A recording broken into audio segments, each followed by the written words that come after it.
Hi guys, welcome back to my channel. In today's video I am going to be sharing with you guys this remedy to get pregnant. So if you're trying to get pregnant for a while now and you haven't seen a better result, this thing right here is your best friend, and this is really easy to make. So one of my friends actually pushed me to make this video. I wasn't going to make this video at all. She was like, there's so many people trying to get pregnant out there, Abby, like just put it out there and like people are going to be grateful. So I am here today to share with you guys this homemade remedy. So first of all, you're gonna need a jar of cup. This is equivalent to two cups. So two, like half a liter pretty much. And you're gonna need half a lemon, and also you're gonna need a ginger powder and a room temperature water, as well as the apple cider vinegar. So you're gonna be squeezing this lemon in a jar.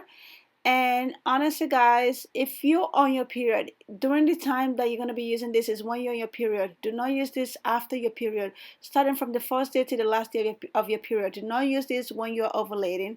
What this is going to do is going to clean your uterus out and clean out all the bacteria that is stopping you getting pregnant. And also, you're going to put 2 tablespoons of apple cider vinegar and the lemon that we just squeezed in the jar, and then we're gonna be shaking the ginger in there, just like a little pinch. It's fine.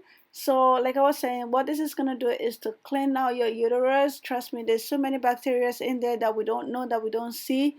Like doctors are not gonna tell us like you have bacteria in your uterus that is stopping you not to get pregnant or get fertile.